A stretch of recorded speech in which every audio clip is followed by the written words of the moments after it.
The M48 eastbound between Junction 2 Newhouse and Junction 1 Orst is under maintenance, causing bridge closures. On the M602 westbound at Junction 1, a collision delays traffic by 20 minutes. The M5 southbound at Junction 18 has 2 lanes shut, leading to a 30-minute delay. And on the trains, London Overground services face disruptions around West Croydon and to from Eastbourne. For more travel news, go to GBNews.com. Crash Law 24 sponsors GB News Traffic and Travel Report. What does it feel like to be a Great British Giveaway winner? That's a big surprise. Oh my God, I'm going to cry. Do you know what? I've never won anything like this in my life. Oh my God, this is amazing. That is absolutely fantastic. We're over the moon. Yes, that is fantastic. You know, you have no idea how much I needed it. Oh my goodness. That's wonderful. Oh, thank you. Oh, thank you so much. I was gobsmacked. Thank you, GB News. I'd say don't hesitate, do it. If you're not in it, you've got no chance of winning it. Thank you. You weren't expecting to get that call today, were you? No, I wasn't. You really could be our next big winner. Head over to gbnews.com/win now to find out how and get your entry for the Great British Giveaway. Great prizes, even greater wins. Mornings don't have to be tiresome, especially if you have the right company. Wake up to news as it happens, opinion and debate, and of course, a little bit of entertainment too. Because when the kettle's on, we're on. That's Breakfast on GB News, a show worth waking up for.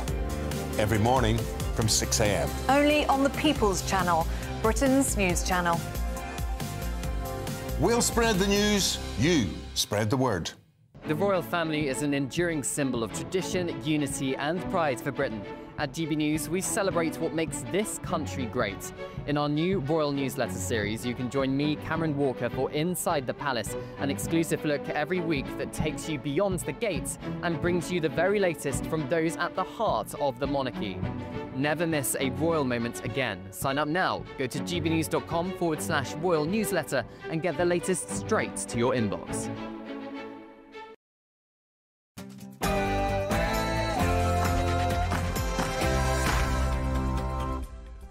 Hello there, it's 6 o'clock. I'm Michelle Dewberry, and this is Dewbs Co. Coming up tonight, many people are suggesting that because of Keir Starmer's approach to immigration, the Labour Party may be heading for internal civil war. What do you think to that? And speaking of politics, thousands of civil service roles are being relocated away from London. Will that make a blind bit of difference or not? And Ed Davey has edged Keir Starmer to pick up the telephone to Donald Trump and do more to support Palestine. Your thoughts? And we speak often, don't we, about law and order on this show. We've had an announcement then of almost £5 billion when it comes to spending on new prisons. Is that enough? And do you have adult children? If so, have they come back to live with you? So many people are doing that. Let's explore why.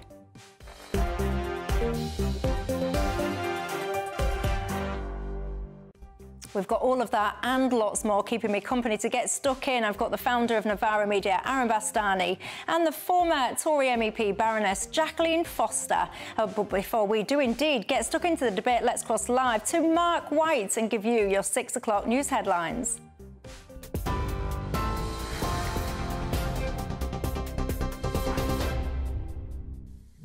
Good evening. The latest headlines from the GB News Centre. A prison officer has been attacked and had their throat slashed at a prison in Buckinghamshire. The incident was one of 2 attacks on officers at Wood Hill Prison in just 24 hours. GB News has been told of 2 other assaults on officers at HMP Gartree in Leicestershire and HMP Hewell in Worcestershire. The Ministry of Justice said, "We will do whatever is necessary to keep our staff safe." The Lord Chancellor has announced a review into protective body armour and a trial of tasers in jails. Well, the attacks come as the Justice Secretary set out plans to address prison overcrowding, branding the previous government's management of the prison system as shameful. Shabana Mahmood confirmed £4.7 billion of investment would be used to build 3 new prisons and fund new cells at existing prisons.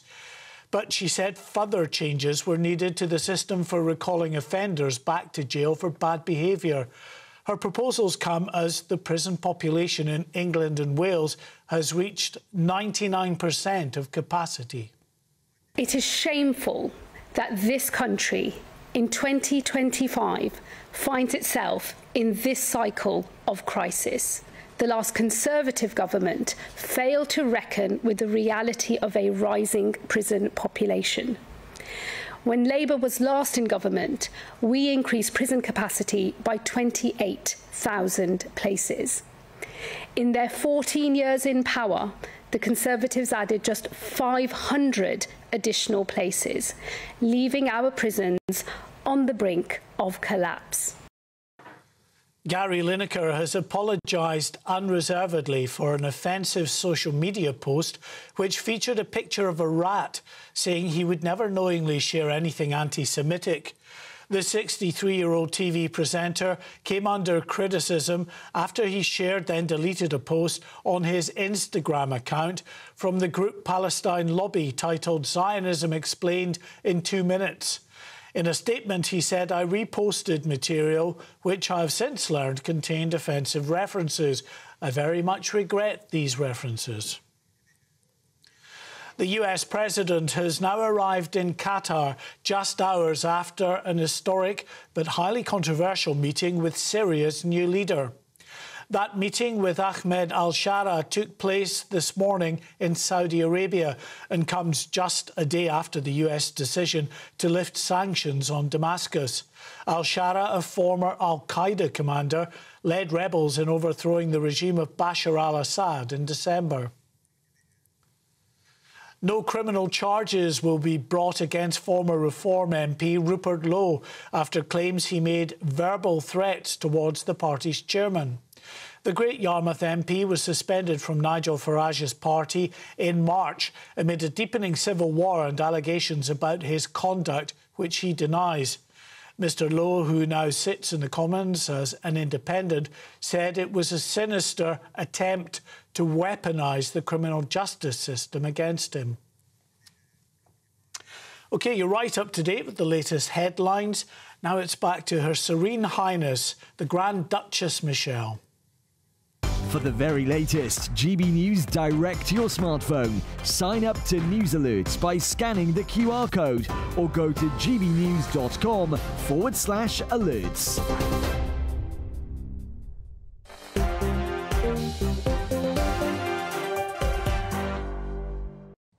Oh, that was nice, wasn't it? Never mind the rest of the show. Let's bring Mark White back on. We could just have an hour of him scattering compliments. How nice and how rare in this day and age. People often can't wait to say nasty things. So thank you very much, Mark White. I appreciate that. I am, of course, Michelle Dewberry, Duchess Dewberry, though. I like that one, with you until 7 o'clock tonight here on Dewbs Co. Alongside me, I've got my panel.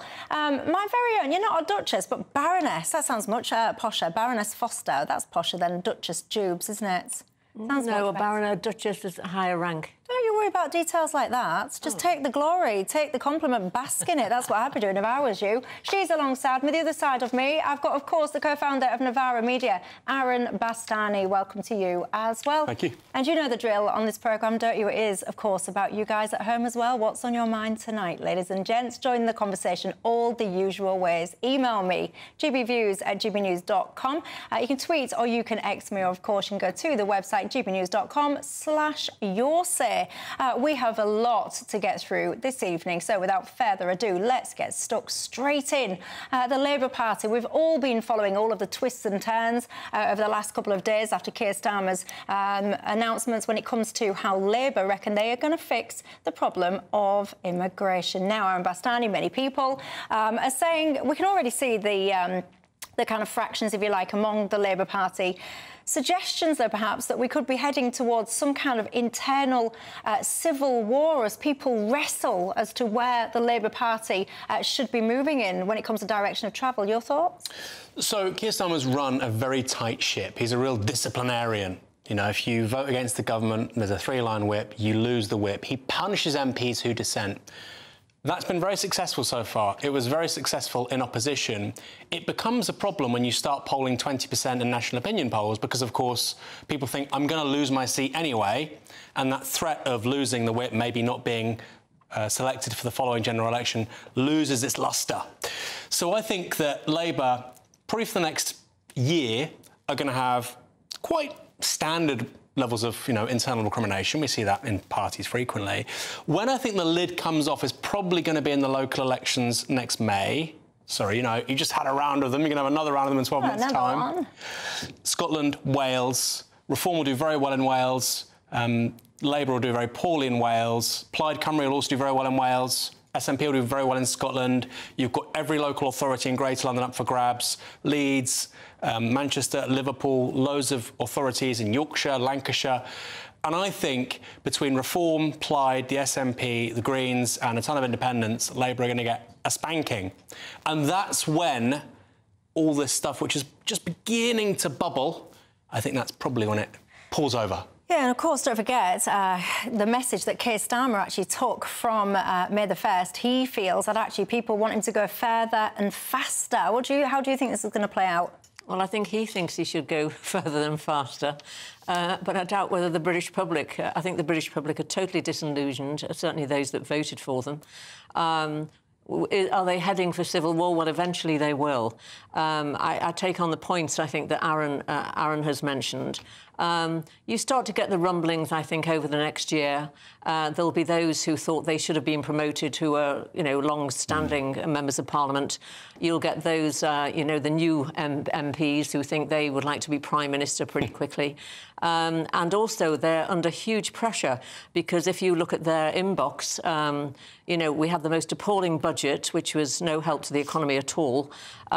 We actually defeated this government on the winter fuel allowance, on national insurance contributions. They've got even problems in the rural community because for the first time they've got a lot of Labour MPs in the rural community, and obviously this is the whole farmers' tax. So, you know, the latest wheeze is what they're going to do with immigration, which it's all tough talking, and it's all talk the talk. But I have to say, I've no idea where it walk the walk. And now we've got the unemployment bill, which we've named it, coming up. So they have absolutely no idea how small and medium-sized businesses are going to be able to grow in this country with what they're actually proposing. Just let me pause for a second and give credit where it's due, because Keir Starmer, it did actually make me laugh today for a brief second, only that. Take a look at what happened today. It seems the only principle he consistently defends is whichever he last heard in a focus group. So I ask him, is there any belief he holds which survives a week in Downing Street? Yes, the belief that she talks rubbish. Oh, come on, she's tutting. I mean, you're tutting away. I have got to say, it did actually make me chuckle, I do confess. But when it comes to Keir Starmer, you know, I don't know what's going on with his Twitter account, his X account at the moment. I don't know who's running that. He seems to have, whether or not he's had a complete personality transplant or if someone else is doing it on his behalf, he does seem to be tweeting quite a strange tone, if you ask me. And one of the things that caught my eye today, we're talking about immigration, he tweeted out this, really loudly and proudly: I've already returned over 24,000 people with no right to be here, and I won't stop there. Well, ladies and gents, that really annoyed me because I found this a complete misrepresentation of what is actually happening, because out of those 24,000 people, there's only been 6,000 odd that have actually been what they call enforced returns. Christopher Hope actually put this to the Home Secretary a couple of days ago. Listen. Where do you stand on that? 24,000 deportations, but only 6,000 enforced returns. That's not a lot, is it? Well, it's more than 20% increase in enforced returns. You're absolutely right, we want to go further. It It blows my mind, this, Aaron, because I think people know that, well, if you're across this stuff, you will know that that figure of 24,000, it's not all that you're representing it to be. So if you're misrepresenting that for whatever reason, how is one supposed to trust you then when you're talking tough on the immigration stuff more broadly? There's so much to unpack here. So firstly, Labour have made some pretty big announcements. Changing, for instance, the right to remain in the UK from 5 to 10 years, and that's also going to be retrospective and applying to people who've arrived since 2020, I believe. I mean, that's really, really big. That's a really, really big announcement. Where I think Keir Starmer, and you might think it's a good message or a bad message, I think it's probably going to save the hide of MPs where you're looking at Reform Labour contests. Maybe that's the plan.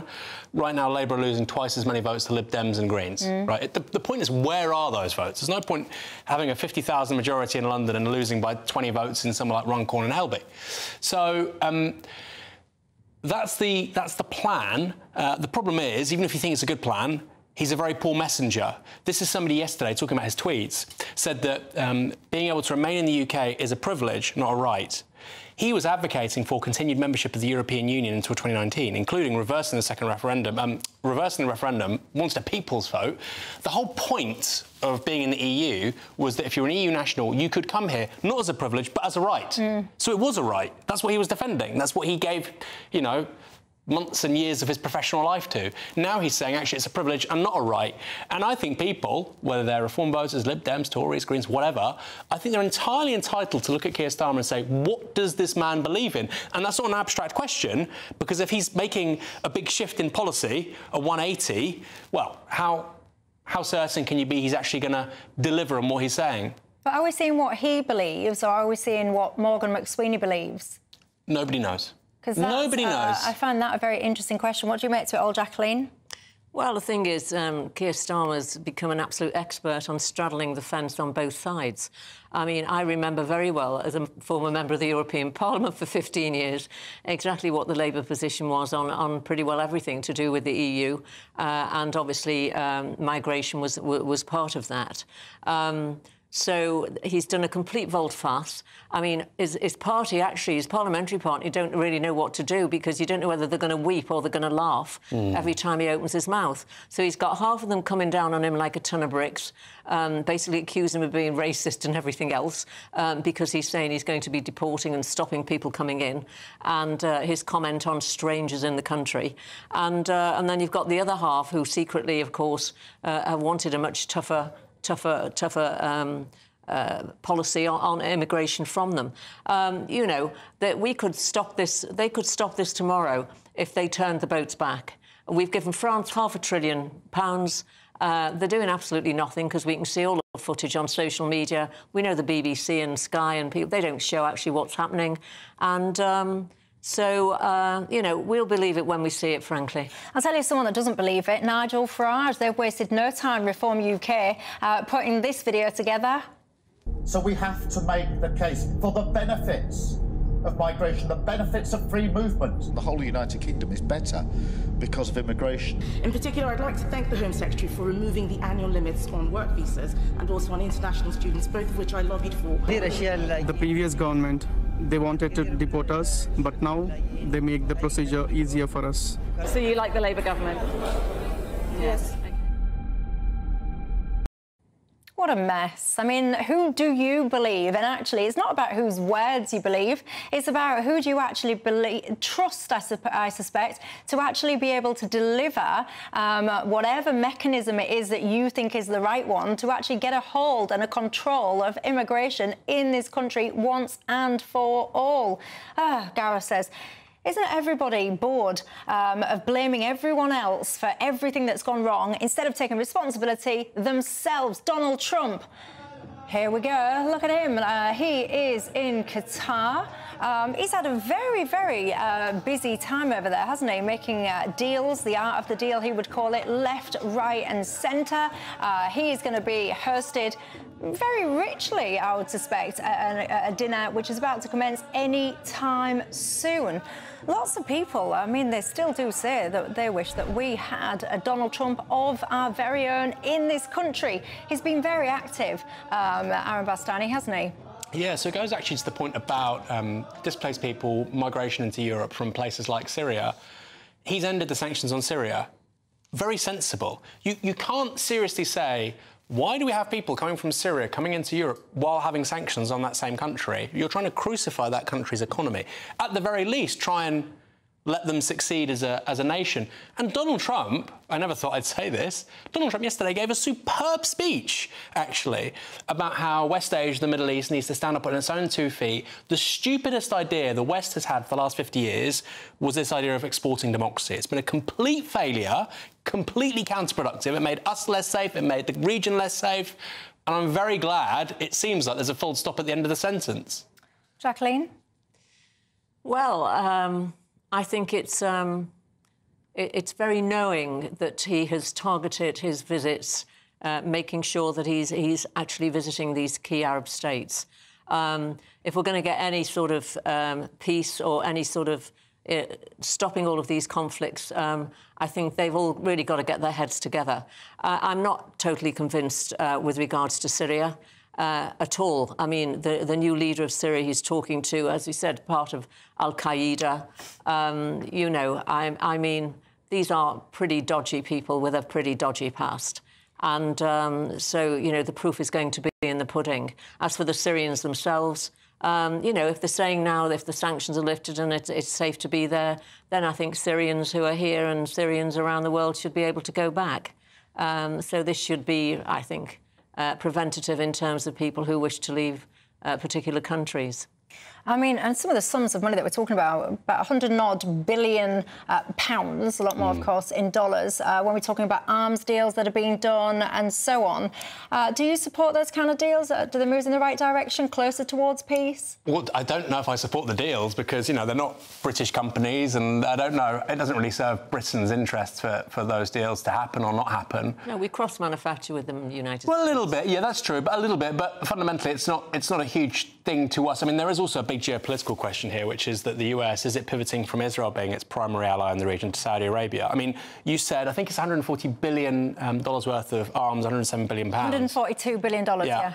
And, you know, there's talk of a potential sort of assemblage of deals worth as much as $1 trillion. Right now, it's nowhere near that. Yeah. And you think, crikey, that's a lot of money. That's a lot of money. But I think you've also got to look at the first visit. The real key visit was actually Saudi Arabia. Yeah. And, of course, where Saudi plays in, Saudi were very supportive of the Abraham Accords, if we're looking at what's actually happening in the Middle East. Saudi, obviously, one of our biggest purchasers of defence goods because we've had a very long-standing relationship with Saudi Arabia. So we may not agree with everything, the regime in Saudi Arabia, but by, you know, most accords, it's pretty reasonable compared to some others. So I think this little plan they have from country to country, and they all argue with each other, of course. We know that there's been all sorts of difficulties between Qatar and Saudi Arabia and closing airspace, all sorts of stuff that's gone on over the years. So it'll be interesting to see just what comes out at the end of it. And you say about this potential of $1 trillion. It made me laugh. Donald Trump, he said, I like him too much. He was talking about the crown. I like him too much. That was the direct quote. That's why we give so much. And I tell you, actually, I was going to come to this after the break, but it's kind of linked anyway. Ed Davey, he's requested Keir Starmer to pick up the telephone to Donald Trump. He wants us to be recognising Palestine, doing a lot more to help them. Your thoughts on that? I don't see really why that's relevant right now. There's been a siege on Gaza since early March, about 10 weeks, where you don't get food, water and a gin to that strip of land, about 2 million people there. I just think that has to be the priority right now for Britain, Europe. What's fascinating, Michelle, is that you even have IDF commanders saying to Netanyahu, we should not be doing this. This is a really extraordinary moment. There's not something which happens every day of the week. And so I think the priority for the British political class is to say this siege needs to stop.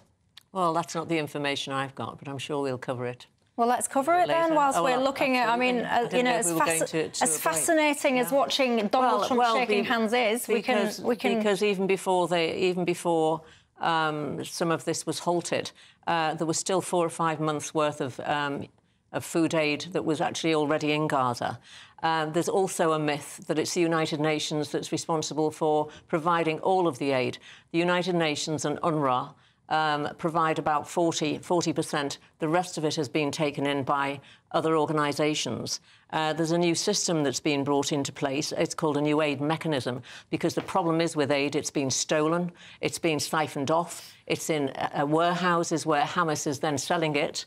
And we also know the issue with the Egyptian drivers when they were trying to bring aid in from Egypt being attacked. So it's been a complete and utter shambles. But nobody is starving. And the propaganda that is coming out from some of these organisations is completely unhelpful and it's completely untrue. And I'd just like to conclude by saying that the new aid mechanism, which is in place, which is not actually supported by the UN, why are we surprised, will have much better security and it will go directly to the people that need it and not to these terrorists who have no compunction at all about siphoning it off and creating their own black market, which they've done actually for decades. Aaron?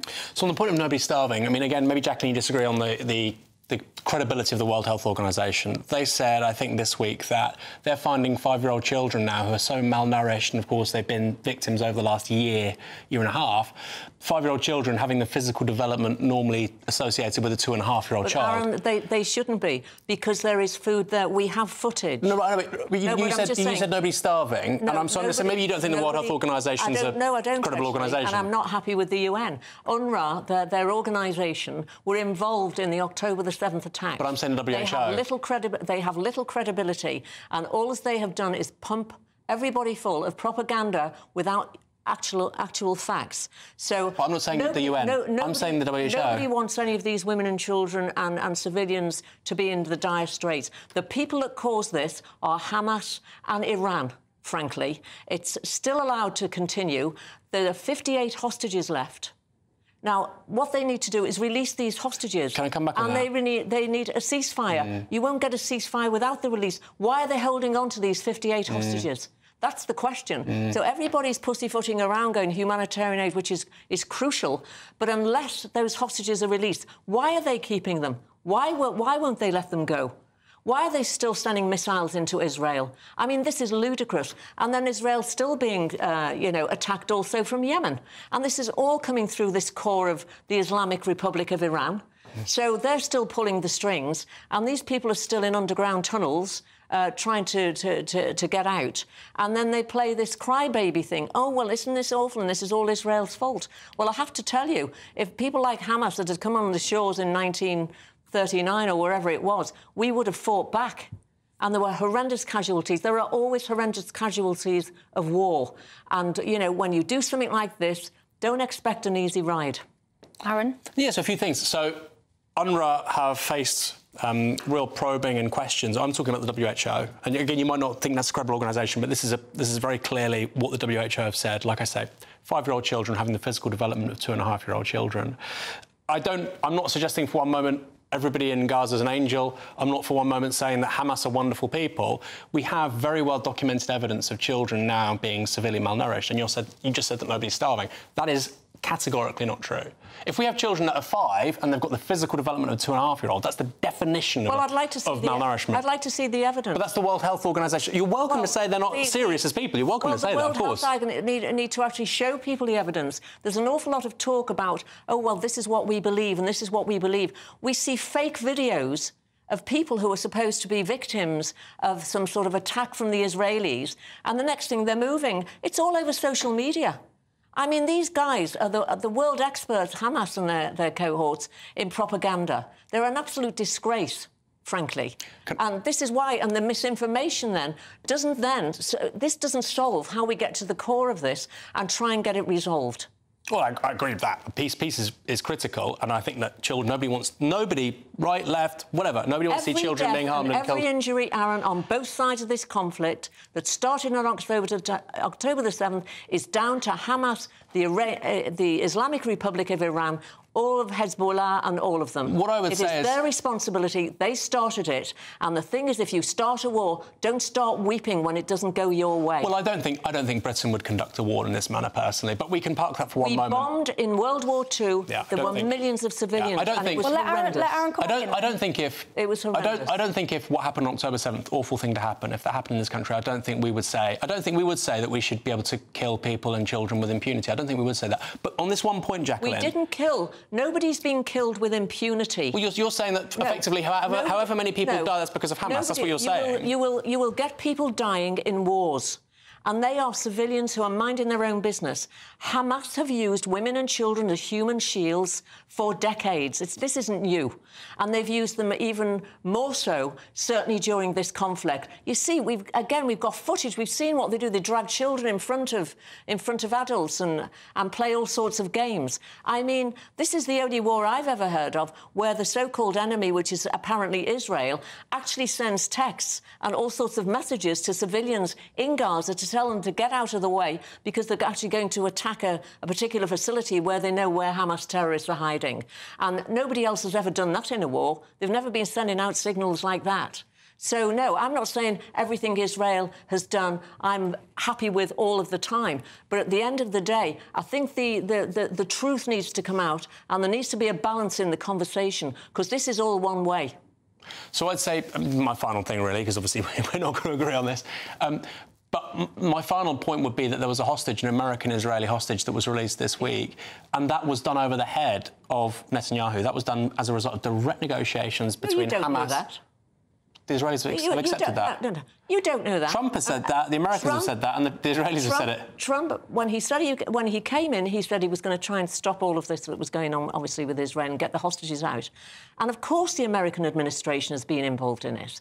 But, of course, Netanyahu, of course... the Prime Minister is going to be part of this, and the IDF, and I'm not. Don't you think that's well? OK, so the proposition the reason that they have let him go. Let him get more than aware. Because you can then say what I'm saying is rubbish, but the proposition I'm saying is the point is that you've got an American Israeli who's been let go as a result of direct negotiations between Washington and Hamas. Yeah. If that's true. And from everything that we can read and that's documented and said by the Americans and the Israelis, it's in parts of the Israeli media. If that's true, what does that say about Benjamin Netanyahu? That you've got somebody who's released because they're negotiating with Trump and not the Israelis. This is all hypothetical. You don't think that the Israeli government have been involved in discussions with Donald Trump? I mean, Netanyahu's been to Washington twice since Donald Trump, or at least twice, since Donald Trump was elected as president. This man... Donald Trump has met with the hostages that have been released. So to even imply that it was just the American administration and Hamas who had a discussion and let this American go is complete nonsense. Well, maybe... Of course Israel would have been involved in all of it. People can search. If you search released Israeli-American hostage in the last week, he literally... There's a picture of him. It's in English, in Hebrew. Thank you, President Trump. That's what he says. Well, he's not saying thank you, Benjamin Netanyahu. They're putting pressure on. They're putting pressure on, quite rightly. That's why I supported Trump coming back into the White House. The problem that we have in the Middle East and the problem we've got with Ukraine and Russia is also partly because we had a very weak White House for 4 years under an administration actually that was completely clueless. Well, I agree on that. We agree on that, there you go. So then let's bring it back to Donald Trump then. We're sitting watching him, aren't we? He's in Doha. We've just been explaining he's had a very busy time whilst he's been over there, cutting deals left, right and centre. But the crux of all of this then is he the man to actually try and create peace? When it comes to this situation in Gaza, he's constantly saying, isn't he, that he doesn't want war. He stands for peace. He's constantly saying he is a deal maker. This is what he does.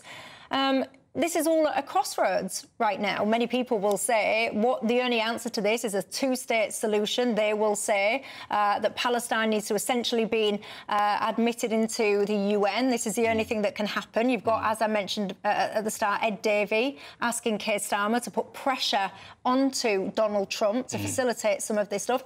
Are we looking at the man there on the screen that can resolve all of this? Well, I would say that people like Ed Davey, Keir Starmer have been talking about a two-state solution for decades. They don't really mean it. It's just something that progressives and Liberals, they say to look good. They don't really mean it. I think what can be done, let's say, in the next 6 months to 2-3 years, is you have an end to new settlements in the West Bank. You have a renewed dialogue between the Palestinian Authority, the Israelis and the Americans. and you have a wider multilateral effort to calm things down and to begin to rebuild Gaza. I think that's very plausible in the next 2 to 3 years. And again, I never thought I'd say it, Trump is in a better place to do that than Biden. Biden, my goodness, he was leading the world to hell in a handcart. It's quite extraordinary, actually. It's quite extraordinary. There were videos of, Arab American men in Michigan saying, I'm going to vote Trump because I think he's going to be better for that part of the world. They were widely mocked and derided. You know what? I think they were probably right. Well, you're not going to get anywhere until they deal with the Islamic Republic of Iran and the IRGC, and until that regime can be changed, because this is pulling the strings. Where he is very clever and a deal maker is just looking at the countries. This is about the Arab League now, trying to get the Arab states together to put the pressure on Iran or on the Islamic Republic, because if they're pulling the strings, I mean, Qatar has the leaders of Hamas living in luxury in Qatar with billions of pounds in the bank that they have siphoned off from the aid that was meant for Gaza and Gazans over the years. So Qatar, I mean, I'm glad that everybody's talking to each other. As a former member of the European Parliament, I used to meet with all of the Arab states very often because of the aerospace industry, because that was my industry. That was purely on business lines. If you were looking at traffic rights and you were looking at... They were great, they're great purchasers of aircraft that we build. So that's one thing. That is the deal. That is the trade. But the whole geopolitics of this is getting the whole, I think, so many of the Arab countries to start trying to think outside the box. None of this that's going on is doing them any good. I mean, you've only got to listen to Emirates. They want a safe country to live in. They've turned around and said, God knows what you're doing in the UK and Europe. We get rid of all of these terrorists, these lunatics, and Europe and they welcome them with open arms, while we want to have, really excellent countries that tourists want to come to, that want to trade. So there's a big rethink that has to happen, I think, across the Middle East. Well, one of the things that raised a lot of eyebrows, to put it mildly, round of applause on one side of the fence, absolute horror on the other side of the fence, of course, was when Donald Trump was doing everything that he was doing with El Salvador and some of the Supermax-style prisons that you had there. Many people would look at the kind of prison system and some of the things going on in El Salvador and say, hold on a second, it makes our prisons look like absolute holiday camps.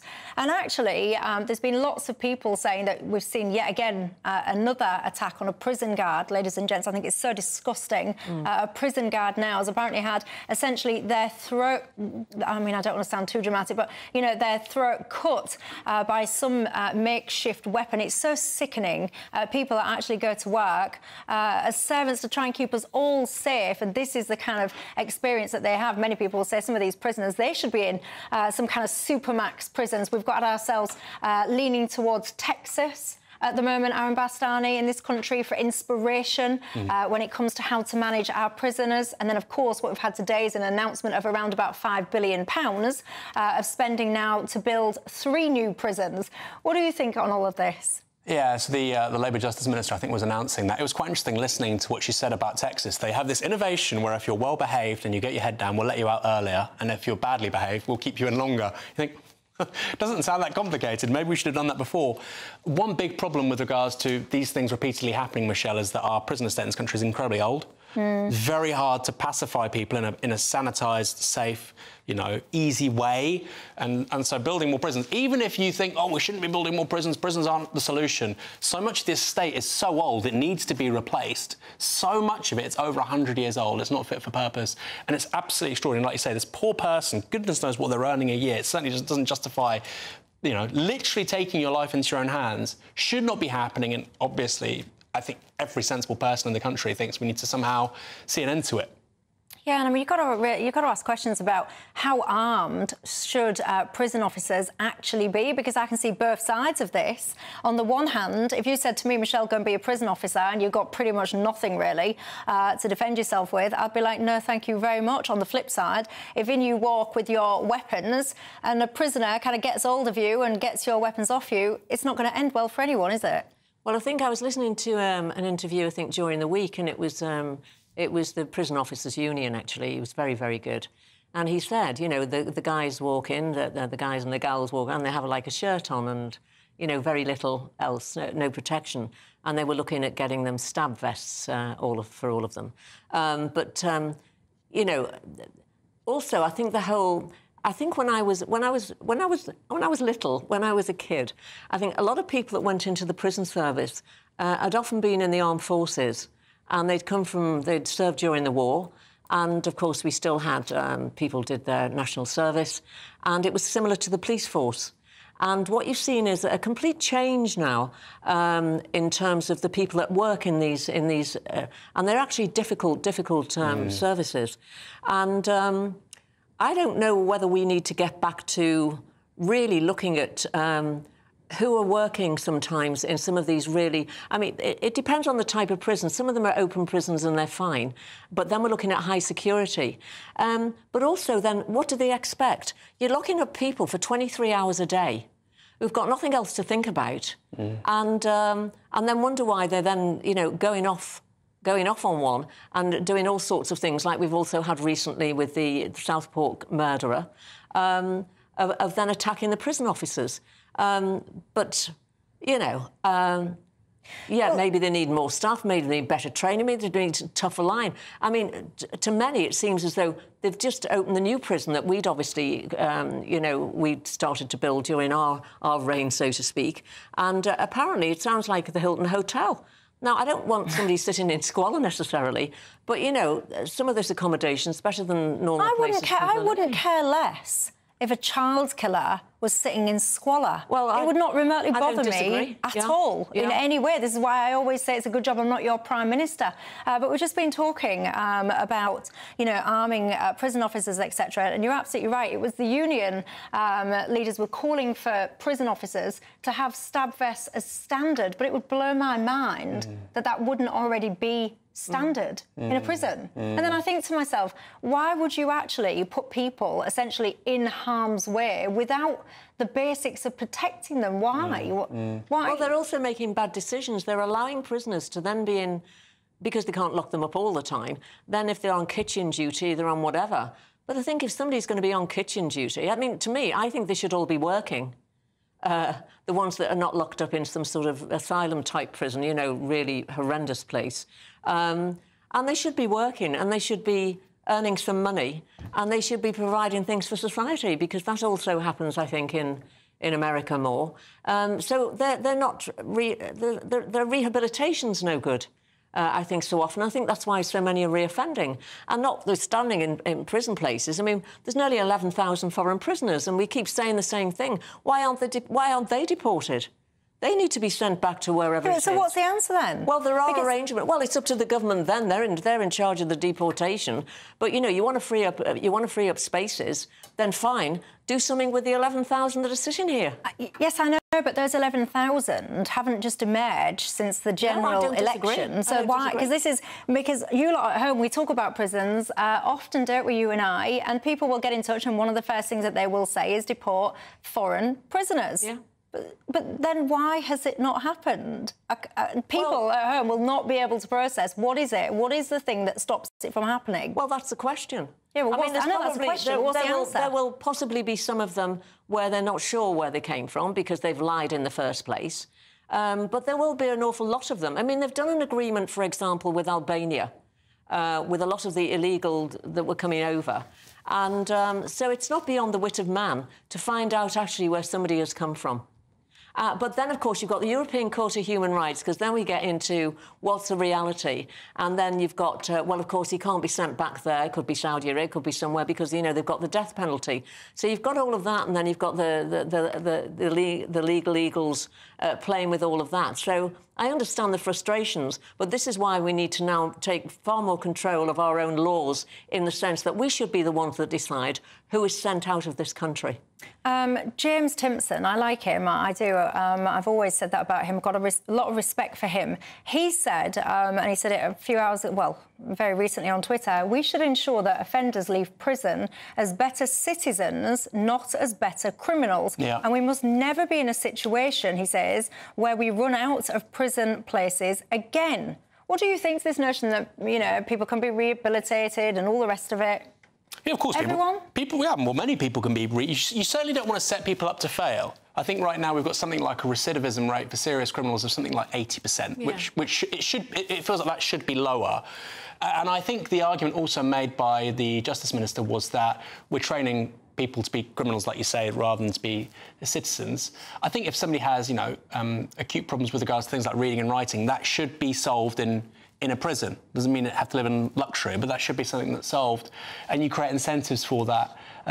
So I think you're right. Look, we can't rehabilitate everybody, but 80% feels really, really high for reoffending. Well, Jan's got in touch and said, hey, Michelle, it's not just prison officers that are at risk. I was a teacher in 2 separate prisons, and we were essentially in a room with up to 8 prisoners on our own. The doors were closed and the guards are in the corridor. She says we had no protection whatsoever. Craig, he says, Michelle, if you're a high-security prisoner, why aren't you shackled with your hands and your feet before the guards go in? Well, who's going to shackle them, Craig? Or are you suggesting that they're shackled all day, every day? I'm not really sure that you'd get that one past lots of people. Who's this? Martin says, Michelle, we shouldn't be talking about rehabilitation. We should be talking about execution. Martin, did you watch the show last night? We had a very in-depth debate about a referendum on the death penalty, didn't we? Do you know, I can tell you, there's not a lot of people getting in touch that actually have any faith at all that the situation with Israel and Gaza is about to be resolved any time soon. Shabama Mahmood, she's done a tweet as well when we're talking about prisons. She's done quite a catchy graphic which says net prison places added by each government. She says Labour between 1997 and 2010 added 28,000 prison places.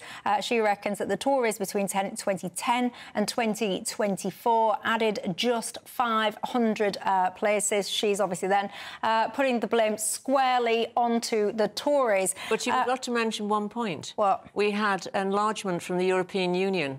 10 countries came in 2000, in the early 2000s, and then Romania and Bulgaria also came in. So we had started to have a huge increase, actually, in migration into this country. But then you're proving a point then, because she's saying that you didn't increase... If you're saying that we had all of this extra population, she's arguing that you didn't increase the prison places. Well, she can argue that.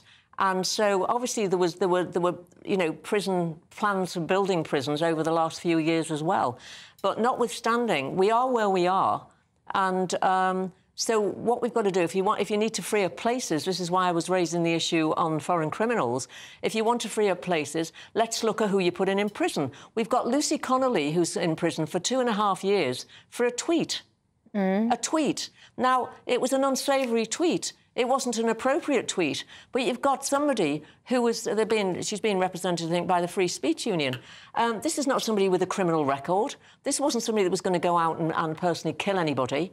And somebody who deleted the tweet, who was very upset because of the circumstances that happened. Now, was a 2.5-year prison sentence the right thing to do? To me, what they seem to be doing is chasing people. It seems as though it's like an easy catch. And they're politicising, virtually, the judicial system, where people are actually being banged up for hurty words. And what they're doing is allowing rapists and people from grooming gangs on early release, and they've served about 2 years. I mean, it's astonishing what we're witnessing. Well, we're going to hear an appeal, aren't we, about that sentence for Lucy Connolly tomorrow. Don't you worry about that. We'll be right across that for you. Aaron Bastani. Let me do a shameless plug for an Novara Media podcast. We talked to a bunch of people involved in Just Stop Oil, some of them in prison. It's called Committed, the podcast series. We speak to the 2 young women who were involved in throwing the baked beans at the National Gallery. Maybe you remember that. One got 2 years, one got 2.5 years. No previous convictions. It was under glass. You might want them to pay significant expenses, etc., etc. I just don't understand how the public interest is served. And from my understanding, you know, one of them really, really regrets what they did.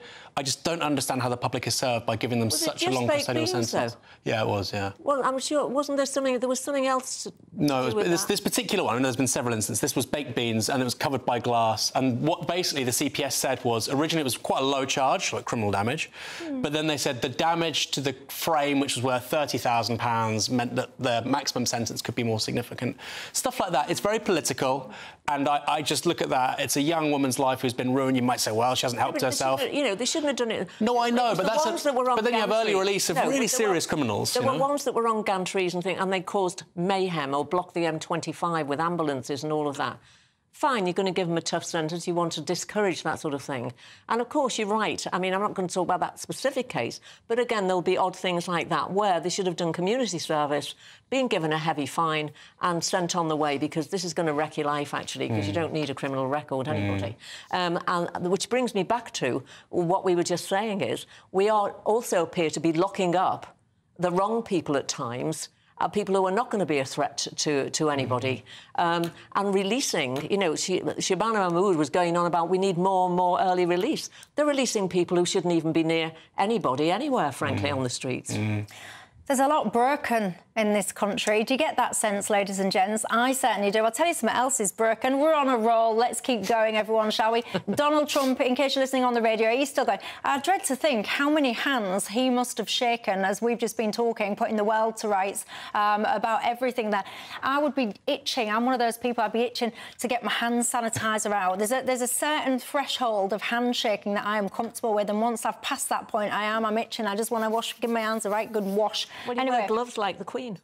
Oh, yes. I don't think I'm posh enough. The Duchess. Anyway, so if you are listening on the radio, all of that, the meeting and the greeting and the back-slapping and the handshaking, it is all, of course, still happening over in Qatar. But I've got to tell you something else that's broken, housing in this country. Apparently, a quarter of parents with adult children have reported that their kids have moved back in with them by the age of 26. Of course, many people say that this basically means we've got Generation Boomerang. It's all reflective of the fact that the housing in this country is broken. Aaron Bastani.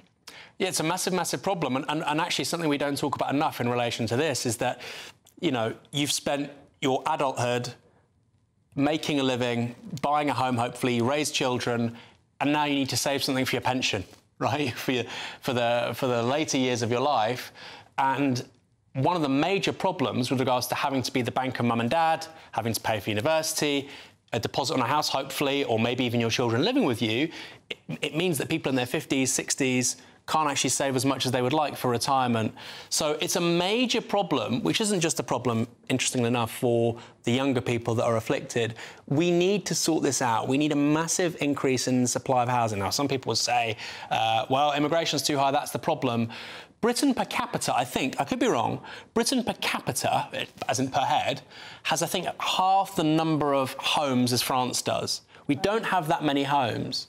And, you know, we need to be building. I think we need to be building in brownfield sites in the middle of cities. There are so many of them, Michelle. Yeah, but and the reason why we don't is because of regulations. One of the things when you say about building... And NIMBYs. Like when you drive around London, ladies and gentlemen, you see your cranes everywhere. You've got more high-rises popping up than I don't know what. Yeah. And actually, a lot of these things now, they've been built to rent.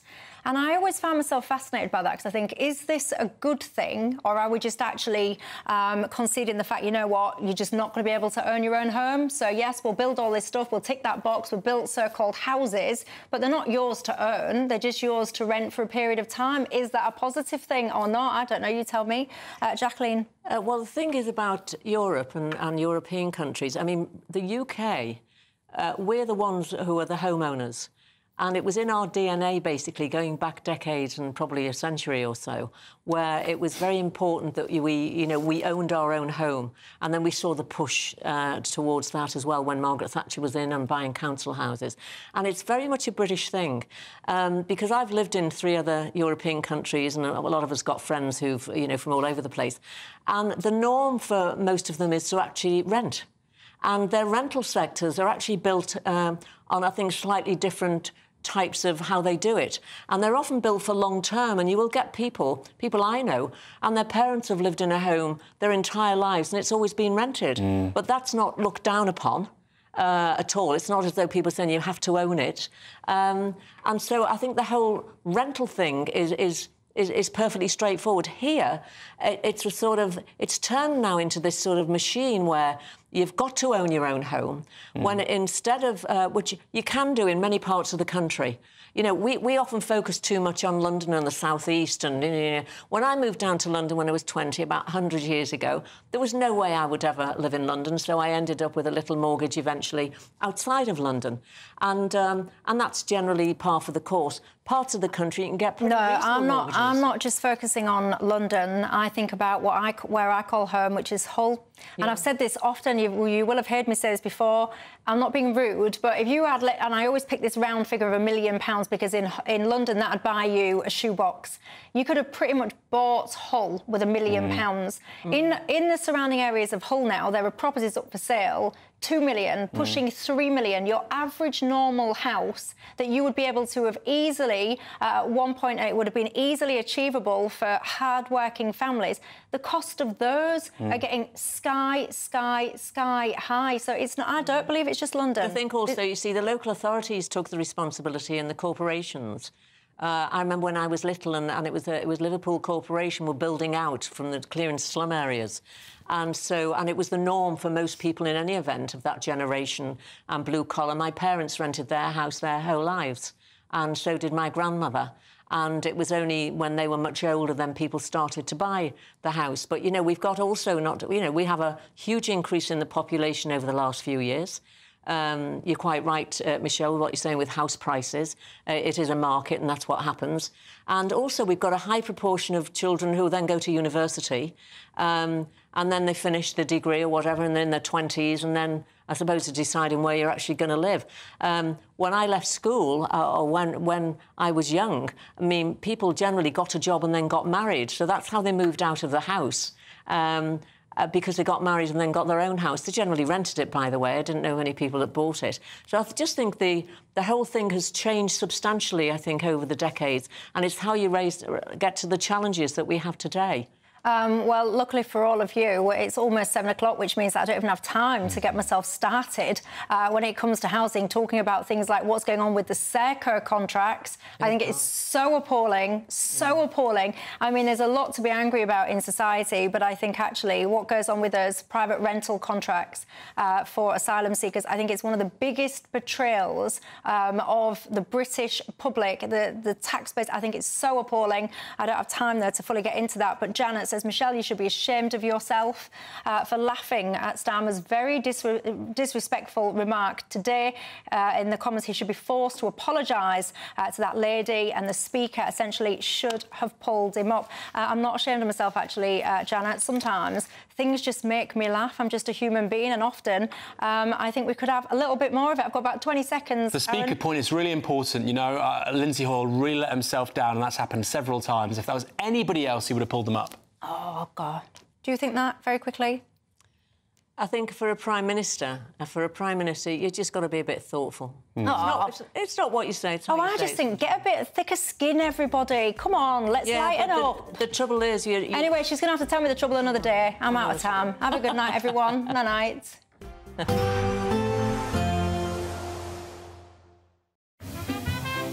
Heavy showers first thing will be followed by a warm, cosy day.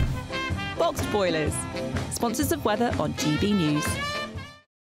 Evening. Yes, it's time for your latest weather update from the Met Office here on GB News. The fine, sunny weather will continue for most of us through the weekend. It's always going to be a bit cloudier in the east, particularly so tomorrow morning, and always quite cool on the east coast as well. That's because of the position of the high. It sits to the north. It's the high pressure that's bringing the fine weather, but the winds are swinging in from the North Sea, bringing a chilly feel at times to parts of eastern England and to eastern Scotland, and introducing this cloud and mist, which will just seep inland as we go through the night.